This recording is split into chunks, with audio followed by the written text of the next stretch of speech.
Welcome back. Today I'm going to be showing my Braille Note Touch Plus. And that just locks. So it's locked, and to power it on, you hold down the button that looks like that's on the left side. 3 buttons up from the left from down. So right in this little strap area, you go up and then see these 3 buttons. Press the 3rd one. Now, if you want to power it on, you gotta hold it for a couple seconds until you hear it vibrate and you see Braille come up and it should say starting Keysoft. Now, if you have a pin set up for your Braille Note, which you can set up in settings, you're forced to type it in. Now, see, now I'm going to describe the buttons. So, the Braille cells change whenever you scroll down or up. Obviously, the long bar is the space. The first key is I guess, so we're going to start in the middle. We're going to go left. Here we go. Right in the middle of the Braille Note Touch. Right where a bunch of keys would be like.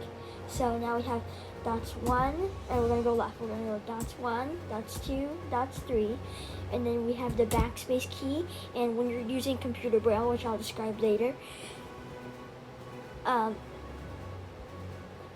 this will go backwards or delete text. If you have a cursor in the box, yes, that is. Now I'll be describing almost everything in this video about the Braille Note Touch. Now the next thing you're going to do is we're going to go right. Also, the backspace key can also be acted as a computer Braille sign key if I have not already mentioned that, which I think I already have. Anyways, next is we're going to go back in the middle. We're going to go right 4, 5, and 6. That's 4, 5, 6. Now we're going to after 6 we have Enter key. And just so you know, well, I guess I'll tell you that later, but I'll just tell you that backspace with Enter pauses your speech if you have it on. Now to turn speech on, you have to hold down, well, I'll show you. It's the left short thumb bar key. It looks like a short bar, and not the one that's long, the one that's a short one, not the triangle, the square or the circle. Press and hold these keys together, the following keys that I explained. So it's the short thumb bar key with space, and that's to turn your screen or your speech on. Now to turn down your touch screen, if you have one, which to get your touch screen you have to, there's this little like nib or leverage area. You lift it up. It's magnetic. So see, there's a screen, and I'll talk about how to use that later in the next area, but in the next video.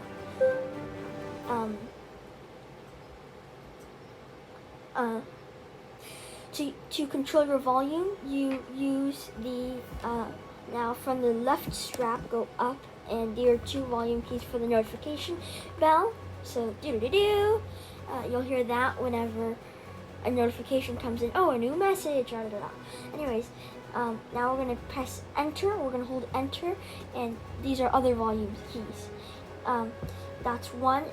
If you hold Enter with dots 1 and 4, that will turn louder the speech volume, the accessibility volume. And then dots 2 and 5, while holding Enter, will turn up the volume of clicking. There's a lot of clicking, which you'll hear this like this. You'll hear that.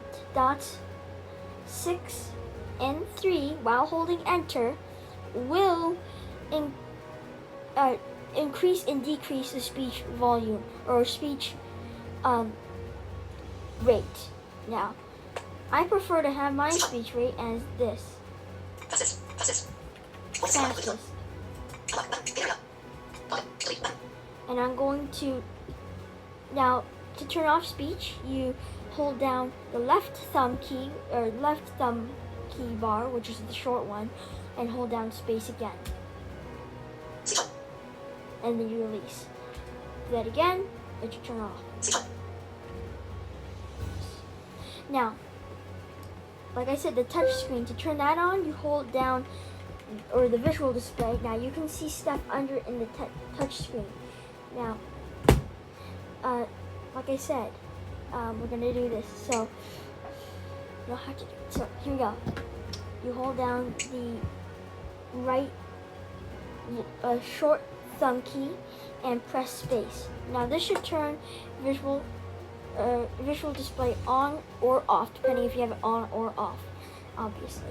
So if it's off, then it'll turn it on, and if it's on, then it'll turn it off. And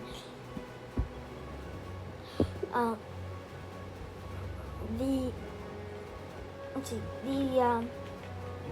let's talk about the other keys. Now the long left thumb bar will move you left or technically up, like swiping left in an iOS device, and move you up the document or up whatever you're going to be doing. And this right one will obviously move you right through what you're going to be looking at. And now I'm going to show you the other buttons. Now there's some headphone jacks and stuff. I probably won't be explaining that, but to read a document, you can press the action/play button. Play button. And yeah, I have never really experimented with it, so I don't really all I know is just it starts playing something. It just starts playing the speech to read the document. So now I'm going to unlock my device. My device is fully locked. And you'll know it's locked because you'll feel a lot of these cut down cells. And if you see more dots than usual, that's because the bottom dots, the very, very bottom dots, is your cursor. That would move in documents. So we're going to unlock this. I'm going to press space with U, or you can unlock it by navigating to it, or you can do letter navigation, meaning you press U and it will go to unlock. You press B, it can go to Bluetooth and stuff like that. Now press enter, which is yes, on the unlock. And if you have a pin, you have to enter it. And if you don't, it'll just automatically take you to the main screen. And well, sorry. Now let's talk about the square button. So the square button is the app switcher, like the iOS device, if you just push it once. Unlike the Braille Note Touch, you will have to hold it down to get to the app switcher. Now the app switcher, obviously, if you don't know, is like the iOS app switcher. You click the home button twice and to get to the app switcher on the iOS. Now, to pause your speech, you press backspace enter together. And let's see. The triangle button will move you backwards, or exit that screen and go to the previous screen. And this round button will also go to the main menu. Now, the square button also has another purpose. You can hold it down, and it will go to the menu for the screen that you have. Now, for additional commands. Now, that's about it for this video, and I hope you have a nice day.